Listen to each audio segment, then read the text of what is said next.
Hello, everyone. Good morning. How are we all doing today? Thank you so much for joining us. My name is Ricari. I work at Microsoft on the HoloLens Experiences team doing community management. We've got a wonderful cast of people that are here to talk to you about developing for HoloLens. You know what? Jeff, why don't you start? I'll let you guys introduce yourselves. Hi, I'm Jeff Norris, and I lead the operations laboratory of the NASA Jet Propulsion Lab. And I'm the project manager for the on-site application that is the system we're using to control rovers on Mars using HoloLens. Beautiful. Javier? First, I'm impressed from the coordinated appearance here. We're all in gray. I feel like 50 Shades of Grey here. So my name is Aviad Almagor. I'm the program manager for the mixed reality project in Trimble. I'm Mark Griswold. I'm a professor of radiology at Case Western Reserve University in Cleveland. I'm Megan Saunders. I'm a studio manager in our experiences team working on HoloLens for Microsoft. So we have kind of end-to-end small teams that have been looking at what we think some of the early end user experiences could be on HoloLens. So these four people all have experience developing for HoloLens, something that I'm sure a lot of you may be interested in. So we figured we'd bring them on stage to kind of share those experiences with you. You guys have been very active in communicating with us your questions, and we've been collecting them for a while. But you do have the chance to send your questions to us should you feel. We'll have a few minutes for Q&A at the end. If you want to do so, and I think they'll throw a slide up here soon enough, the number to text your questions in is 99000. Start your text message with the word build. Make sure to do that, and then a space, type your question. They will send it up. Now, in the interest of time, clearly there are a lot of people in this room. We won't be able to get to all of them. But again, we've been collecting and we've been listening, so we've got some kind of frequent questions that have been asked on the Contact Us page on HoloLens.com, which we'll start with. So yeah, 99000, start with build, send away. We'll get to what we can. But Jeff, let's start with you. You were, or excuse me, I should say JPL was the first announced partnered HoloLens developer. Talk us through a little bit of your experience early on. Like, what brought you here today?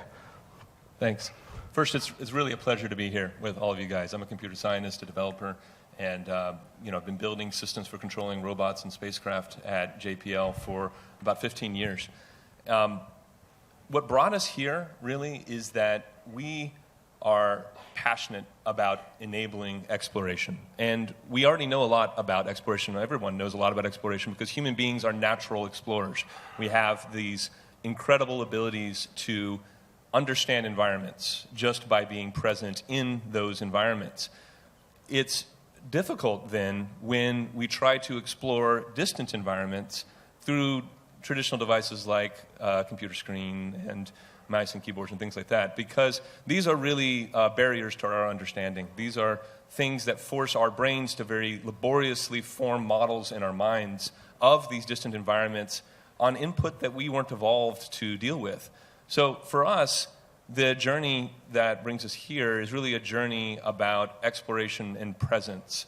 We see this technology as a way for us to allow our scientists and engineers to engage not only their natural abilities as humans, but all of the things that they've learned and been educated on as scientists to more effectively explore places like Mars. And what we're really thrilled about is that this isn't just an idea or a hunch for us, which it has been actually for a long time.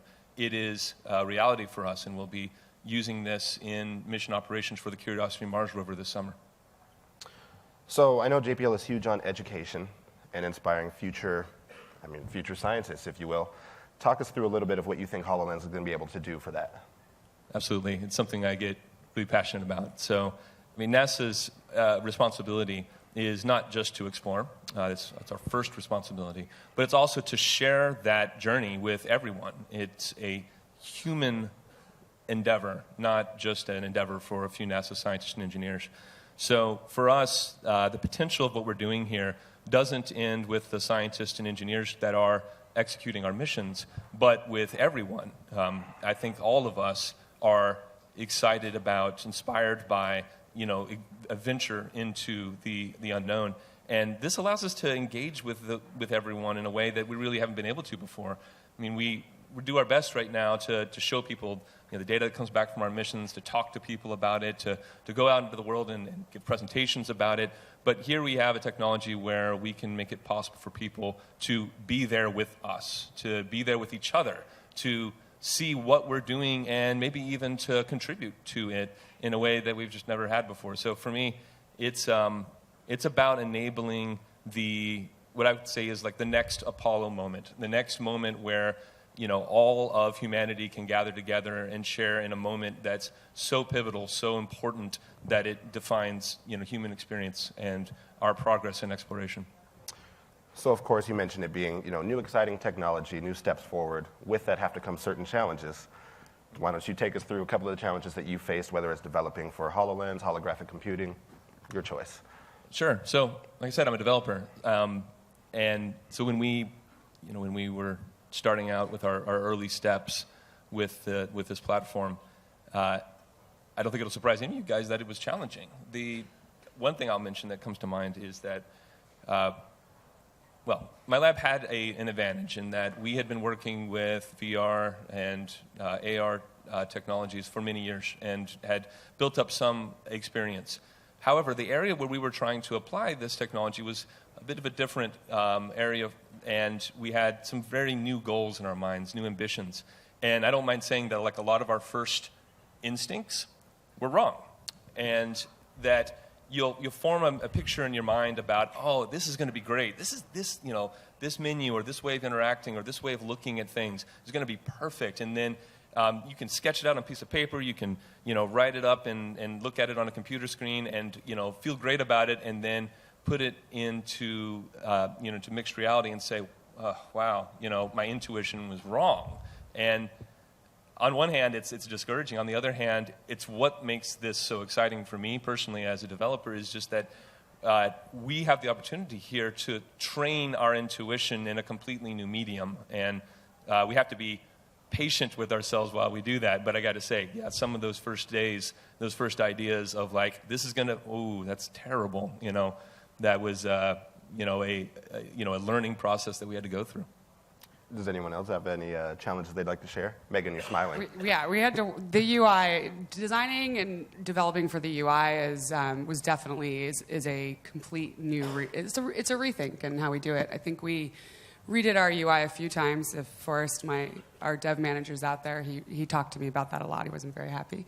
But it was also awesome in that we could completely reimagine how we interact with the technology itself. So the accessibility for what you could do by taking your real world and your mixed world, your real world and your digital world, and sort of lying those next to each other just opens up a whole new type of interface and what you can experience, what the user can experience, and it's really freeing. It's a creative process, and so to be able to get back into a space where you can kind of be real, like sort of inventors again, because there just doesn't exist. It doesn't exist now. No one's defined it. There's no rules or things that get in your way for how you might do it. So you get to experiment a lot, and then I think the biggest piece is just learning to sort of fail fast.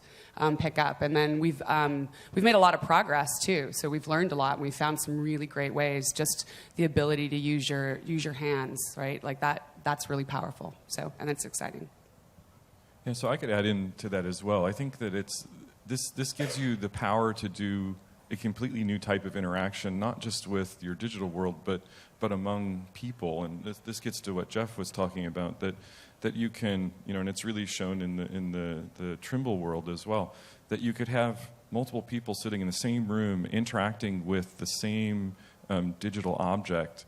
And this is, this could be somebody who's with you in the room next to you, or it could be somebody who's remote, like in the on-site demo, but yet it feels like they're next to you. And it's that person-to-person interaction that is why I'm here, because that's the only way you can educate. I don't know how I educate with a person with a blank screen in front of their face. I can't have any idea what they're experiencing. But this is just a very, very natural way to get people to interact with digital things that may not exist yet. But we still, back to the challenge, I still have no idea how to do it the right way. This is a wide open area because you can walk around things. So you know, a 3D UI, I don't know what that looks like. This is wide open. I think that the user experience is one of the most critical aspects of this technology, and it's a completely new paradigm, completely new way to interact with the world, and that was our main challenge during the development of the solution we presented in the keynote. Yeah, if I should just add, I mean, I think eventually we'll reach the point where this kind of development will have, you know, widget sets and UI standards and style guides and things like that. It's, you know, none of that exists today, and I think part of the opportunity, you know, for all of you and for us and, you know, the other people who are starting to work in this area is to like plow that ground and find out what is the right idea. And if you look at how other media, when they emerged, imitated the previous media and then ultimately found their own, I feel like that's what we're going to see. Maybe one more note about this, an example about the user experience challenge. When we were exploring ways to interact, there was one version which had some shadows on the reality. So you have those objects and they cast shadow. But then we did a sun study with our tool. We wanted to check how the sun is, you know, how's the reaction of our building, the design building, in specific hours along the day. And I see this shadow of the UI is moving with everything. And this is, of course, something you will not see in the real life. So you always try to figure out what's the best way to provide the user the way to interact without really mixing what you have there with the real world. So Aviad, you kind of just alluded to my next question for you. Why don't you explain a little bit about the announcement that happened this week, the work that Trimble is doing with HoloLens, and what you're working on? Sure. So Trimble is serving industry like geospatial, mining, heavy civil. And for this specific project, we picked the building industry. First, I'm an architect, real architect, not a system architect or this kind of stuff. And we figure out that there is a tremendous ROI for this industry because the construction industry is, in a way, mixed reality by definition. You're dealing with digital content, design content that the architect, structure engineer, and MEP engineer provide, and the construction site. And you need to figure out how to mix them together in order to provide a more efficient process. And actually what we did is we created a proof of concept which follows this process, starting with an architect, doing his design work, checking design iterations, using HoloLens and the holograph in the context of a physical model.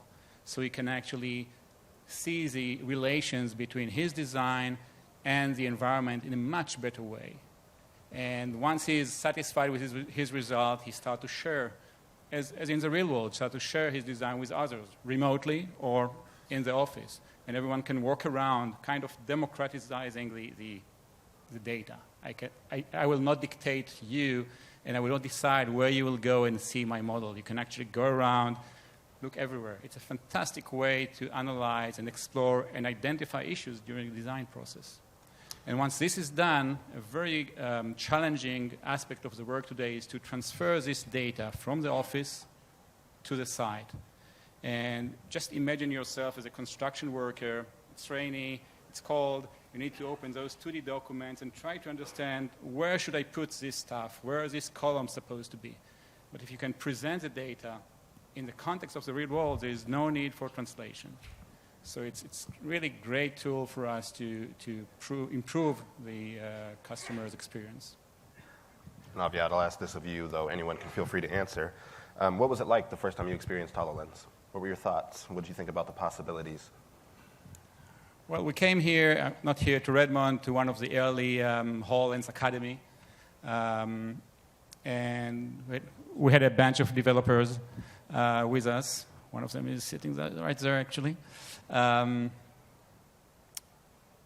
in about 2 days, we were able to publish architectural and structural models into HoloLens.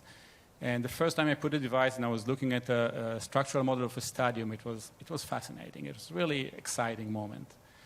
And I remember when we follow up on the real work, on the proof of concept, and now on the real product we are developing, we took an architect to work with us to really design stuff with HoloLens. We wanted to feel how is it for real architects to work on it and to get their feedback. And I was specifically waiting for the moment when he will first put the device and will experience his own design. And it was really it was a magical moment for him. It was, wow, this is my work, and it's almost physical already. So it was a great feedback. Anyone else? Sure. I can tell a little bit of a story that I came as a second wave of people from my university. The first wave came, and they're in the process of planning a new health education campus where we're taking people from medicine, nursing, and dentistry, and social work, and all these different professional fields. And we were building a building that was meant to be to provide the future of our field of medicine for the next 50 or 100 years. And they came and they saw this technology, and they came home and they said, "Mark, you need to go." And I had no idea what I was expecting to see, nothing. But yet, when we put the HoloLens on for the first time, my entire world changed. And I don't. Has anybody done the HoloLens Academy here? Was anybody's world not changed by that experience? I'd like to meet you, because this is just, it completely changed how my field is going to go forward. Not just the educational component, but also the professional component. This is going to change every piece of what we do. And I can't think of a technology since an MRI or a CT or an ultrasound 30 years ago that has the potential to change our field that much. When I think forward 30 years from now, where we're going to be, all of us, it's just an amazing place to be. I have kind of a fun story. So the product that we did is Skype. We started with the notion that you have this amazing technology, and then so important to how do we have that serve people, and especially everyday people. And so we really pushed on how do we deliver something around connecting people and communication. And there's all these social apps and things out there, but they're like kind of these broadcast things, and they're great for the broadcast, but how do we bring people together? And so the first time we actually got just kind of an early prototype call working, and I had the device on, and we had like a little mock-up room of some stuff, and I was walking around, and one of the artists, Paola, is on our team.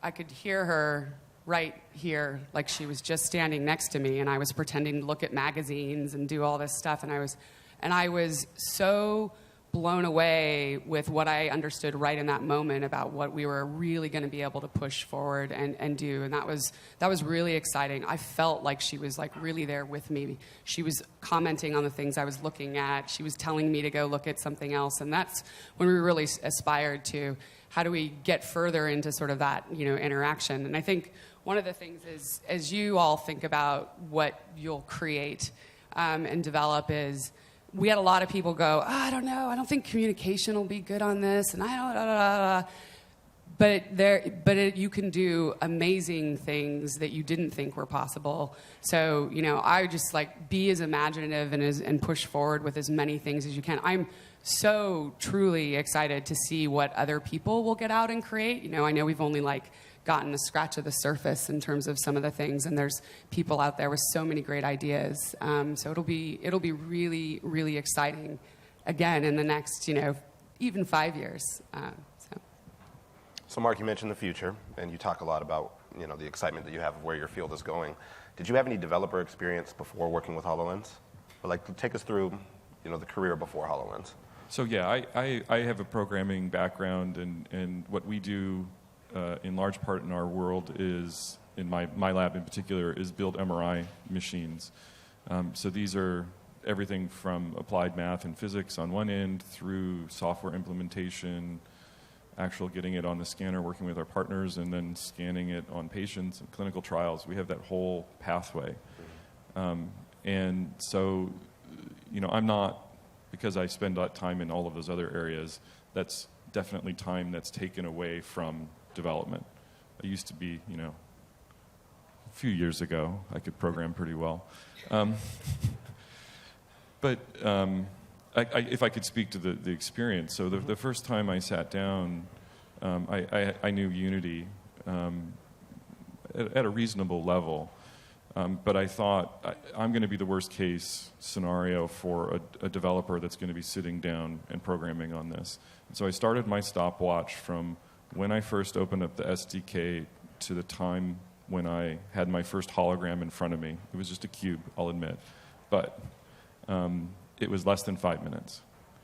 And that, to me, was absolutely not what I expected. I expected, when we came to the first time, I actually brought the math people and the people, I thought we were going to be solving for surfaces and trying to figure out, the triangulations on everything, the hard math, and there was none of that.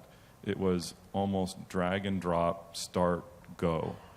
And so within 15 minutes, our whole mindset of our team switched from doing the hard math work that we do in the lab to, my God, this is just content generation at this point. There's going to be some UI development and interface that we have to do, but most of the time that we're going to be spending going forward is just taking data from the MRIs, the CTs, the ultrasounds, the photographic things, and bringing this into the HoloLens environment, just starting with Unity and presenting it in a way that people can understand. That's a totally different problem than what I thought I would be working on at this stage. So would you say that that's one of your most exciting things about developing for HoloLens? Or if you had to choose something that was most exciting, what would it be? Well, besides just putting on for the first time, certainly from a development standpoint, that's it. I mean, I am shocked, and the reason that I'm sitting here right now is that reason, that this is so ready to go and so ready to get out into the world in terms of where it's at. All of you who've gone through the Holographic Academy, I was sitting in there yesterday, and I could see the same thing on all of your faces that were there. And if you haven't gone through it, find somebody who has, because these guys at Microsoft have really done a fantastic job at getting this SDK to the point where it's going to be a blast when it gets out into the world. Megan, what about you? What was most surprising?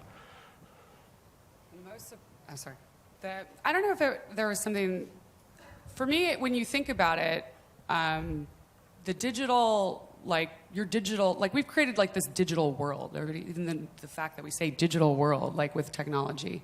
And what I realized, early on was, we're actually breaking the digital world now, and we're bringing the advancement to the real world. And so it's when the internet and all these things sit off in this vapor area here. Where does that actually exist, right? It doesn't feel as real.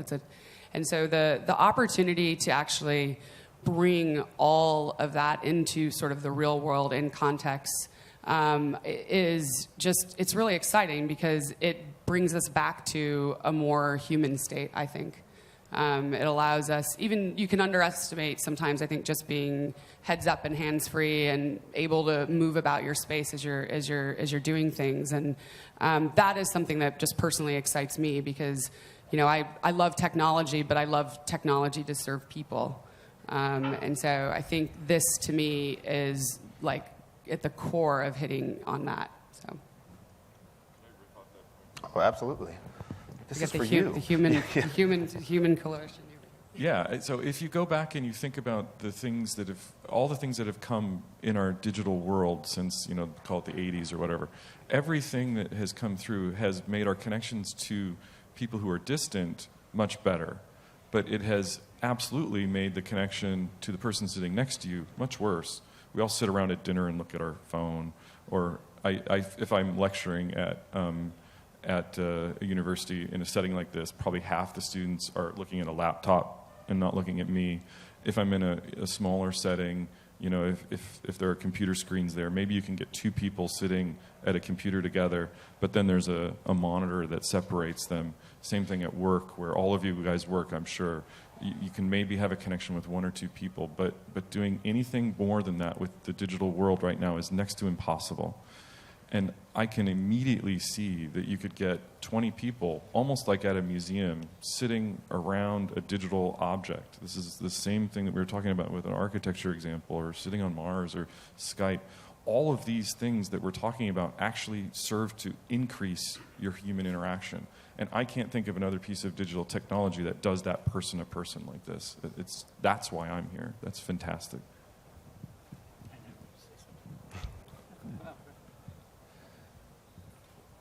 Well, I'm actually rolling back slightly to the question of surprise, about what surprised me. I have two things that came to my mind immediately. The first one, which by far the greatest surprise that I had in the time that we've been working with it, has to be the first time that a person was brought to tears by the experience of standing on Mars. And at the first, I don't mind mentioning, by the way, the first time that it happened, we were all shocked and a little uncomfortable. Like what do we do? This person is tearing up. They're very emotional. And at first we thought, okay, it just must be this person. Maybe this person is a little, maybe they're a little bit. I've seen it twice. I'll tell you that. I've seen it happen twice. It's actually, since then, it's happened around eight or nine times that I've witnessed. And it speaks to something about that where I think we're touching. We've crossed some kind of a threshold and accessed a wish fulfillment that many of us, not every one of us, but many of us have, of being in a place, Mars, that in many ways feels inaccessible to us today. And that we're working very hard to make accessible in many different ways, but then to be suddenly just thrust into that, many of them without any warning whatsoever. They showed up and they're like, oh, it's the first demo. Well, here's our first demo, and they're on Mars. And they're just, it was an overwhelming moment for many of them. It was a big surprise the first time it happened. I didn't expect that at all. And it has since become less of a surprise because it's happened several times, and we've had time to reflect on it. The second surprise for me comes back to sort of UI and interaction. It's just a good example of one of these unexpected things that you'll discover while you're working with the hardware. And it was when we're working on the early days of our UI, and part of our system is that it interfaces with another tool that we use to command the rovers. And sometimes we imagine our users sitting down at a desk when they use it, and they would move their, they're using their mouse and their keyboard on this computer, and we know where that is, and we cut it out of the augmentation so you can see your computer and you can see Mars all around you. And several of us commented that while we were working and wearing the HoloLens, that we kept trying to move the mouse like off the edge of the monitor. It was just this thing that kept happening to us. We're like, oh, that's ridiculous. I can't do that. You can't possibly move your mouse cursor out onto the surface of Mars. That's not going to work. And then suddenly, a couple of us were like, what if we could do that? What would that be like? And one of the guys on the team, the guy on the Microsoft team, whipped that up in the afternoon, and we did it, and we're like, it's just like a magic moment. It was just like, wow, this really, really works. And I think it's something we're using. I think you guys are using it as well. So I cheated. I had two surprises. Those were my two big ones. So no tears in our industry. We're construction, tough people. But I do share this experience moving the mouse, and actually in the proof of concept you can see this in the movies. The user is moving the mouse from the SketchUp screen, the 3D modeling application screen, into the holographic environment. And a funny story we had, this movie is now on YouTube, and one of the first comments on YouTube was there is a physical model around and then the hologram in the middle. And in the movie, the user is actually putting the mouse on the physical model. So the guy who was watching this on YouTube commented, yeah, they're putting the mouse on the hologram. This is really true, kind of ironically. He didn't understand, he couldn't differentiate between the hologram in the middle and the physical object around it. So great experience, again, from the graphic capability point of view. So Jeff kind of mentioned this before, but let's talk about tools and the tools that you use for developing for HoloLens. Are you and your team able to use existing tools and kind of integrate into those, or do you have to learn a whole new skill set? Do you have to do everything from scratch? Yeah, so it's not from scratch. Our guys are using C# and Unity, and they could use this knowledge when developing for HoloLens. I think, again, and we mentioned it earlier, there is a lot of efforts here on the graphic side. So having an expert, an artist, a dev artist is essential for success.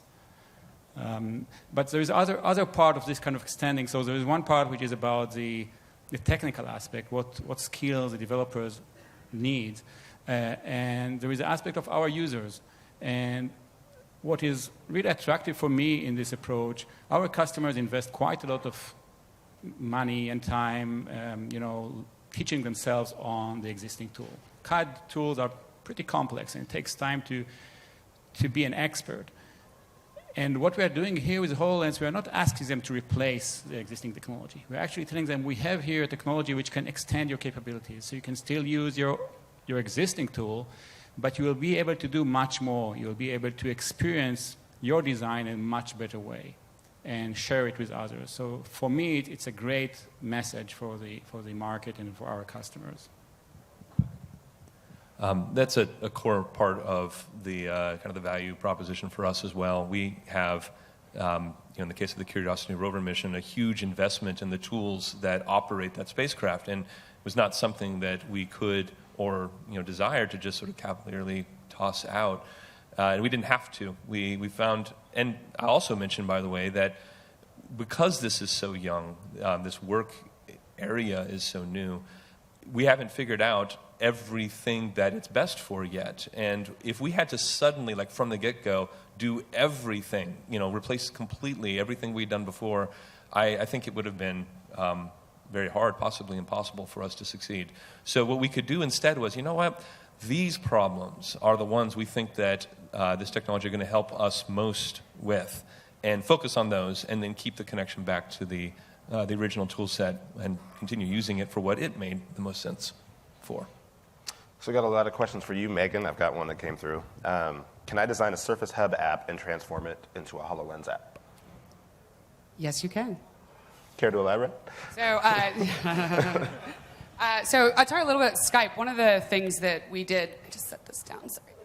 One of the things that we did around the Skype experience is we wanted to make sure that we could connect to anybody. So there's 300 million Skype users out there, and we wanted to make sure that no matter who you wanted to call, you could. And so we actually unlocked the ability to draw holograms from a tablet into a HoloLens, and so you can have interaction from any device through the HoloLens. So even if my mom didn't have a HoloLens, she could actually do a Skype call with me and interact in a really rich and fun way. So, I think if anybody did anyone do the UAP sessions or any of those kinds of things? So really getting involved in investigating kind of the whole UAP model that we've released, because HoloLens is a Windows 10 device. And so we're now looking, and we've got some other projects going. We're actually playing a little bit back and forth where now take a actually HoloLens app that we created on HoloLens and then put that into the tablet. So we have that actually working as well now too. So if you didn't get a chance to see the Skype demo, I think there's some video of it, but Holo Studios, which is on the HoloLens, we now have on the tablet as well. And so really kind of pushing how we can make that easy going back and forth. So we talked about experiences through HoloLens and through, let's say, a tablet. How do you share experiences across multiple HoloLens users? And this is for any of you. Well, we haven't announced what we were going to do on that yet. But, don't you get me in trouble, Megan. So obviously, we're your Skype, so we have ability to call another HoloLens user, and we have a pretty cool experience that we'll hopefully be showing in the next coming months around how you can actually interact with other HoloLens users, where you get to sort of share my view, and then I can turn around and see someone else's view. And so when you think about collaboration, and especially like remote workplaces for collaboration, this becomes really a powerful opportunity to work around that. But it is possible. Yes. I can add here that, again, in the construction industry, it's very common that you will find the architect in London, the structural engineer in Seattle, and the project is in Denver, Colorado. And in this kind of scenario, you must have an efficient collaboration process. And there are some tools to collaborate. And naturally, they're all based today on this kind of 2D screen or a 3D model behind a 2D screen. And what we experienced in the last few weeks is the ability to collaborate with a hologram. So I can be somewhere in the world, collaborating with someone else. We'll both see the hologram, each one of us from the point of view he is standing, but we will also see the position and the gaze of the other users, which means I know what they're talking about. And this is a fantastic collaboration technology. And from the beginning, we knew that on-site, our Mars application, had to support collaboration because mission control, mission operations, is this inherently collaborative task. Our science team is spread around the world, and many of them are, first and foremost, something else. They might be a university professor, or they might be a member of a research lab, and they're participating in this mission in a small slice of their time. And so what we wanted to do, I mean, and it sounds just ridiculous and impossible, until we did it, is that we wanted to make it possible for them in that 15-minute slot that they needed to contribute to a decision to stand on Mars beside the other members of the team and say, here's what I think, and here's what, wait, come over here and have a look at this from this angle. And we take it for granted how important physical co-presence is in decision making, especially about something physical like architecture or like exploration. And I think about education too, but it shouldn't be overlooked, and that's what we access with that. Now, one thing we haven't yet done with on-site is make it so that multiple people in the same room can experience Mars together, meaning that if we're actually physically in the same room. And I love, by the way, that I have to spell that out so carefully. But anyway, if we're in the same room, really, and together, and we want to both see Mars, it's something I think we see a clear path for how we could do that. It was not the case we focused on first because most of our scientists are not in the same room together. But it's something I think we will ultimately do. So for me, the point I wanted to hit on was to go back to the open challenges there. That to me, it gets back to this user interface to indicate where people are standing or what they're looking at. I think the on-site demo, and it's the same on the video as it is in real life, is great at indicating that. You can see a model, there's a cursor that shows where the person's looking at. You can see their gaze, right, where their head is pointed. But this is relatively simple at this point, I would argue. And I think that this is the next big challenge in the interaction space is how is that going to look when we get further along? How do you control, imagine we have a model in front of, an interactive model in front of a group of people. How do you control who's interacting with it at a given time? How do you move that control back and forth? These are open questions, and again, it's this. I think we're going to start with something that looks very much like a computer today, but I don't imagine it ending there at all. So why don't you actually tell us a little bit more about using HoloLens in an educational setting? What advantages do you see that it presents over current technology? Well, as I said earlier, I think that it's the kind of thing that you could bring people together in the same room looking at something digital. I talk about medicine a lot, but to me, actually, the thing that I think about first is actually my son. He's 12 and he's learning about Rome and Greece right now, and you have this problem of you've got a 12-year-old learning about some people who died 2,000 years ago from little thumbnail pictures in a book, and there's just no way that you can make that exciting. I really, I love my son's social studies teacher and history teachers because of that fact. And yet, with just a very simple set of digital assets, you could bring a centurion here and boom, they're in front of you, or bring a model of Rome here and drop it in front of you.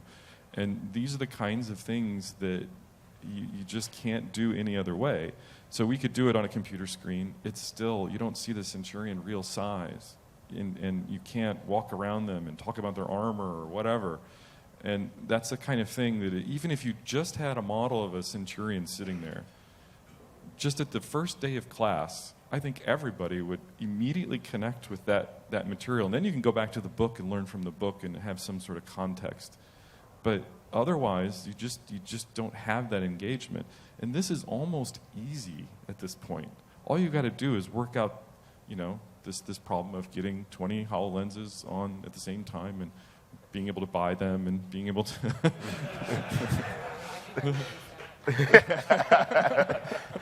Oh, we'll get to you, Megan. Don't worry. Yeah. But all of us want it. Sorry.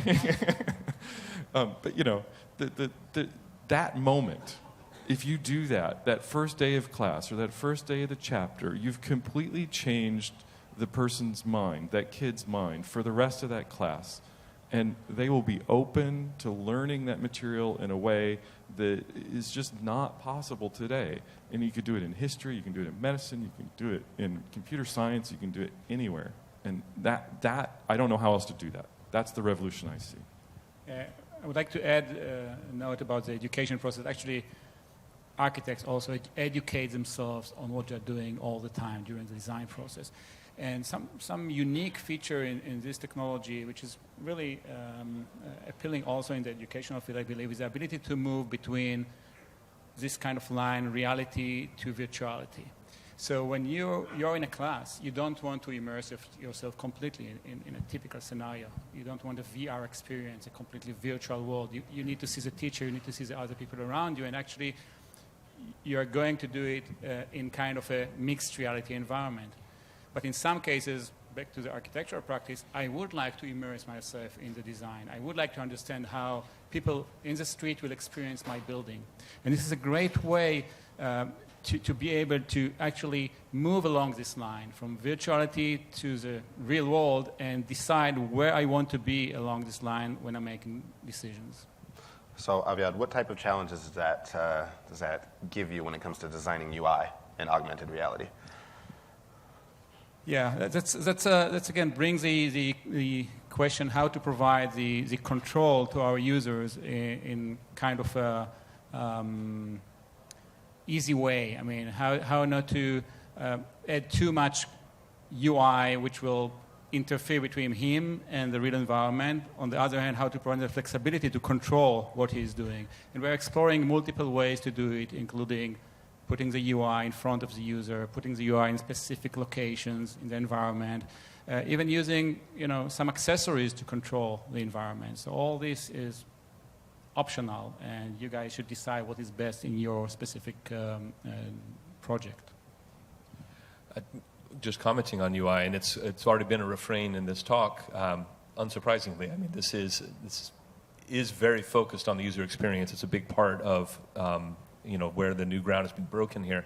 So with OnSite, we went through a lot of revisions early on about trying to figure out like how do you blend the need to have controls and the need to also have as unobstructed of a experience of being on Mars as possible. One thing, just getting specific on a couple of things that we learned, like one, I don't mind mentioning that I had the initial idea of like, maybe I want some of this UI kind of like a heads-up display, sort of like focused in my field of view, but sort of like up, kind of moving with my head as if it were on a pane of glass right in front of my face. And, it seemed like a good idea at the time.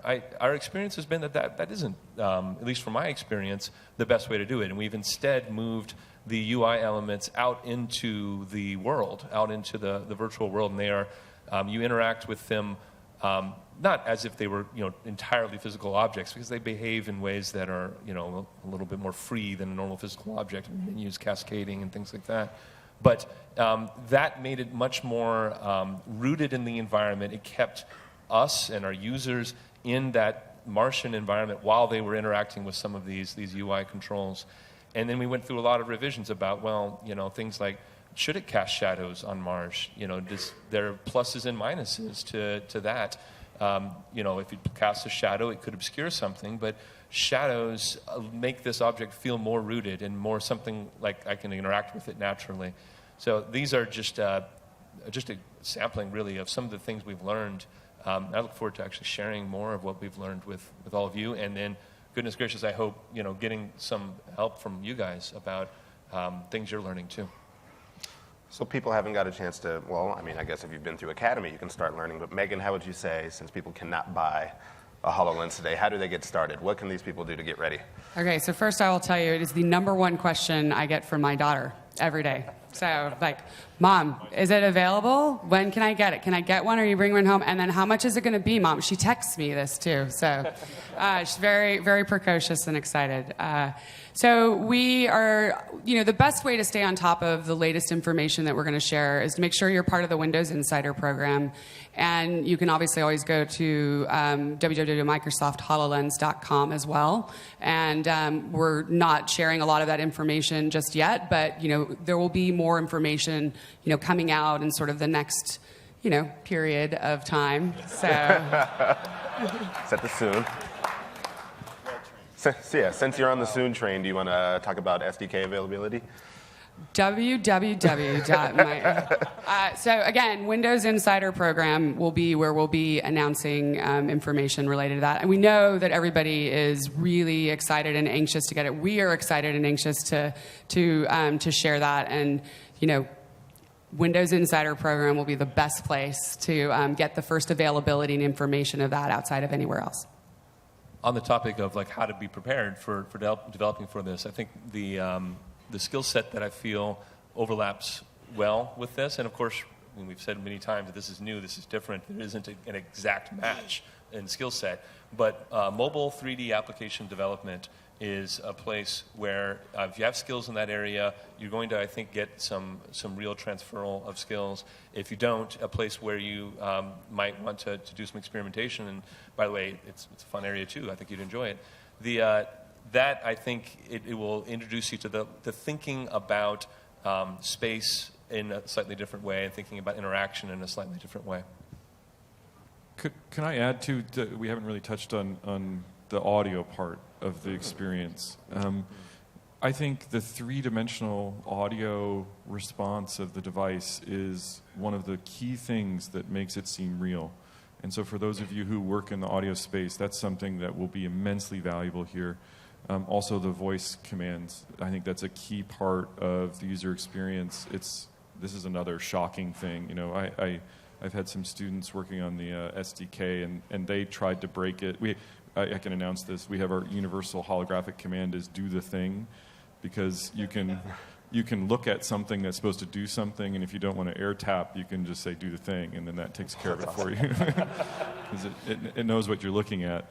But we've done crazy commands like Pikachu and things like this, and they all work. And so that kind of thinking, as Megan said earlier, you've got your hands free.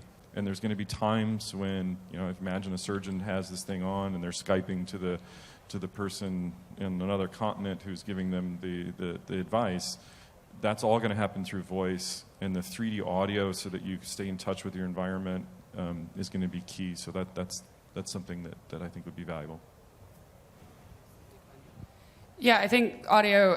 Also, looking at technical artists, we have a mix of people from sort of like traditional kind of engineering and game engineering, and I kind of learned over time that was like a really good blend of people, and so you'd have a lot of good skill transfer, kind of going back and forth as people helped each other, learn different things in different areas. And so I think, kind of looking in sort of some of those disciplines and fields and figuring out how you kind of mix those, that was something we definitely figured out over time. That was a good recipe. I was just going to add, on the UI, it's funny because what's really cool about what we can do is that you can break apart the UI. You can make it in pieces, and you can put this thing here, and there's a lot of flexibility to it. So when whatever the experience is that you need to deliver, whatever the user really needs to do, there is a tremendous amount of ways that you can actually solve that problem, which also makes it hard because you have a lot of ways you could go to solve it and then mixing it. But the ability to use your voice and to then hear where something might be. So even if, like, at one point we'd put a menu over there, and then you turn around and you're like, wait, where did I put the menu? right? And then, but if you actually, with the spatial audio, you can hear where a hologram is over here. And then you can also use voice to just call it back to you. And so there's a lot of great things around that, or even just with gesture. And I could say, well, I want this small, or maybe I want it bigger, or maybe I just want to put it over here. So you're actually giving the user the flexibility to sort of organize the way that will make the most sense for them. And so I think that was something that we really learned. We definitely wanted to ensure that, people who were still participating in the real world, and so they could do that and not have a bunch of stuff all in their face and getting in the way, because they're really trying to achieve something here right now. And then again, all these things are just about helping them get that thing, sort of done, whether it's having a great conversation or doing surgery or I just will quickly add to that I think that's the key thing that Darren Bennett showed at the keynote, was that you can take that information that you want and put it where you want it.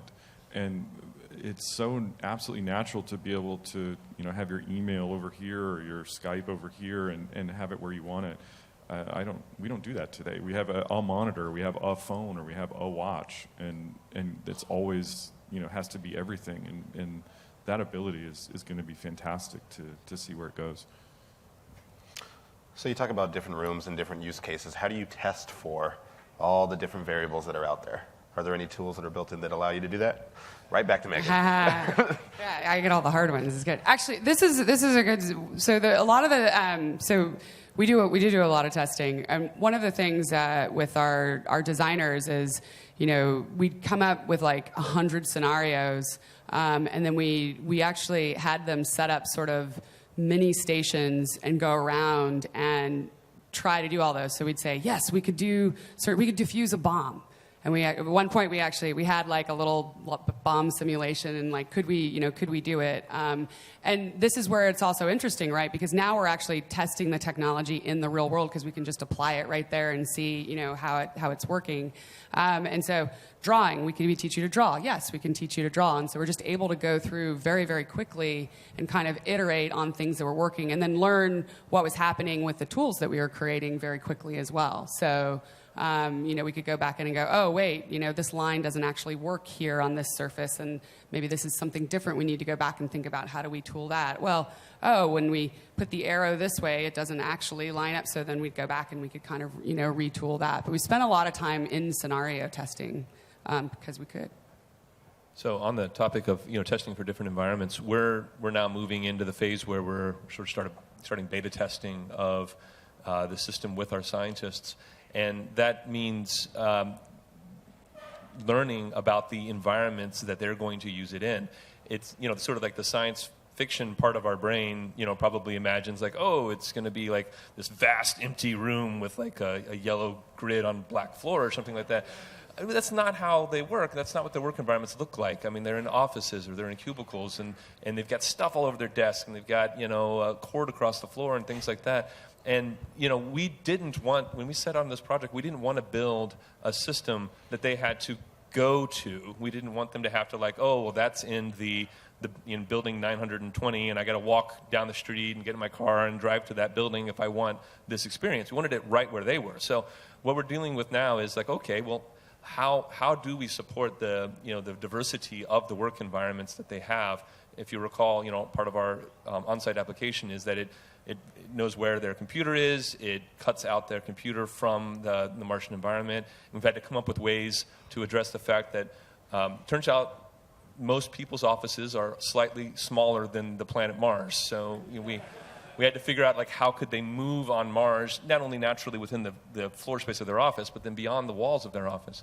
And that's taken a lot of learning. We go out, we try things, and discover that, wow, you should have seen this guy's office. So we got to think about that. We got to think about what his office is going to be like when he's using it. So we're learning that right now, right as we speak. I have to ask, just for selfish reasons, the response to on-site has been ridiculously positive. I think people are excited about it. Is that an experience that's going to become publicly available?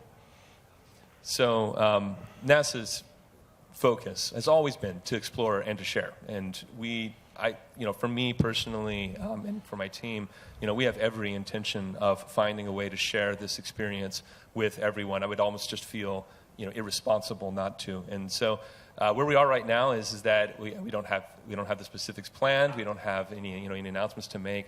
But there's just a fiery passion within my team to see that happen. And so, I really hope to be able to say something about that in the future. Awesome. Aviad, well, I'll give it up there. So Jeff touched on scale and talking about Mars in an office space. How important is working with scale with what you do, with your experience? Yeah, so for architecture, scale is almost about everything. I need to understand how my design is related to the environment. It might be a cityscape or interior design. In any case, I must be aware to the scale of my design and compare it to what is around me. And HoloLens is doing a great job in this, again, bringing the data into the real world. And the ability to compare and to see how I can interact with the design is a great experience. There is one slight disadvantage of the technology, I must say. And in the early days, we met with one of the most influential architects in the world today, and I cannot specify names, but after he saw the demo, he was looking at it, and I was a bit concerned already about what he's going to say. And the first question he asked is, can I touch it? And unfortunately, not at this point. And I'm really waiting for the day where I can actually touch it, move it, squeeze it, tear it to pieces, and that would be a great way to experience design. And then this is for all of you, since we only have a few minutes left. Is there anything you'd like to wrap up with, anything that you'd like to say that you feel the room should know? I'll leave it up to each of you. And you're stumped now. We've talked a lot. No, I would just say, to me, it's a paradigm shift. It's a hard journey in many cases. Like pushing against something can be really tough. Like you get a breakthrough and it's like, oh my God, the most amazing euphoria, and then you run into problems and that sticking with that.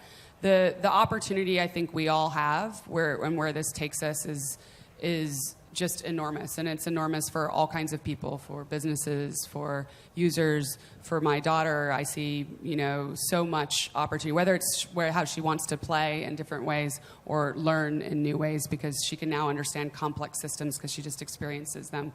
And so it's just been great to have everybody's really positive response. And so maybe my last comment, which was a lot of words before that, is just thank you.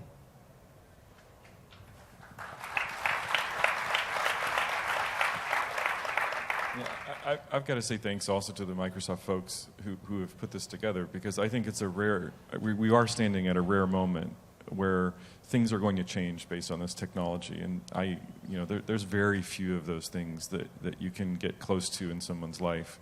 And I feel just incredibly fortunate to be a part of this. And I really, as I said on Wednesday, I can't wait to see what you guys are going to do with this, because it's a relatively small team compared to the rest of the world that has developed this, and I just can't wait to see where we go from here.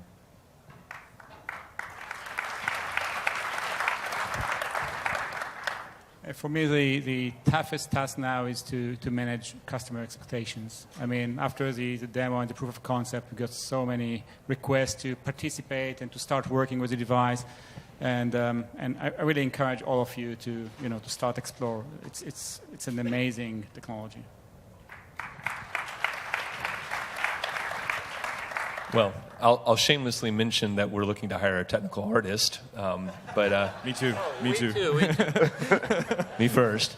But no, in all seriousness, I'll also add that I want to echo what Mark said about the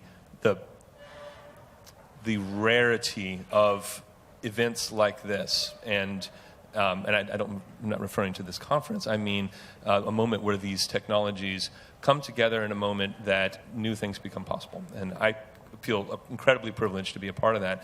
But what I'm really looking forward to is that even up here on stage, you see these very disparate applications. I mean, you have medicine, you have architecture and space exploration. but really so many similarities as well. And so part of what's wonderful about development and about the things that we build is that there are far more similarities once you get 1 inch below sort of the domain than there are differences. And I'm looking forward to benefiting from all of that as a larger community engages. It's going to be great.